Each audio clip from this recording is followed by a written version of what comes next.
بسم اللہ الرحمن الرحیم۔ رسول اللہ صلی اللہ علیہ وآلہ وسلم نے ارشاد فرمایا، رحم رحمان سے ملی ہوئی ایک شاخ ہے۔ اللہ تعالیٰ نے فرمایا، جو کوئی تجھے ملائے گا میں اس کو ملاؤں گا، اور جو کوئی تجھے توڑے گا میں اس سے اپنا تعلق توڑ لوں گا۔ رسول اللہ صلی اللہ علیہ وآلہ وسلم نے ارشاد فرمایا، ان لوگوں کی طرف دیکھو جو دنیاوی اعتبار سے تم سے کم تر ہوں، اور ان لوگوں کی طرف نہ دیکھو جو تم سے اوپر ہوں۔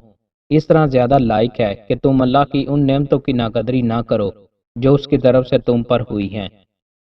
رسول اللہ صلی اللہ علیہ وآلہ وسلم نے ارشاد فرمایا، کسی مسلمان بھائی کو اس کی غیر موجودگی میں دی جانے والی دعا قبول کی جاتی ہے، اور دعا دینے والے کی اس دعا پر فرشتہ آمین کہتا ہے، یعنی اے اللہ اس کی دعا قبول فرما۔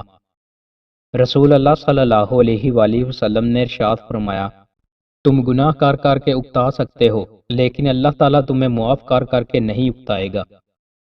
رسول اللہ صلی اللہ علیہ وآلہ وسلم نے ارشاد فرمایا، روزانہ 5 وقت کی نماز اور ایک جمعہ سے دوسرے جمعہ بیچ کے گناہوں کا کفارہ ہیں، جب تک کہ کبیرہ گناہ سرزد نہ ہو۔ رسول اللہ صلی اللہ علیہ وآلہ وسلم نے ارشاد فرمایا، جس نے جماعت سے بالشت برابر علیحدگی اختیار کی تو اس نے اپنی گردن سے اسلام کی رسی یعنی پابندی اتار دی۔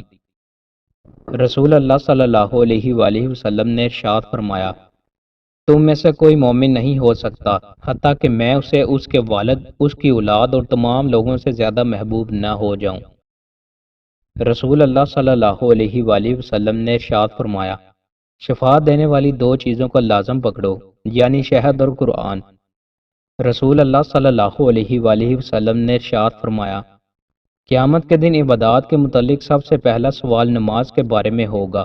جس کی نماز ٹھیک نکلی وہ کامیاب ہو گیا اور نجات پا گیا، اور جو نماز میں خراب نکلا یقیناً وہ ناکام و نامراد ہو گیا۔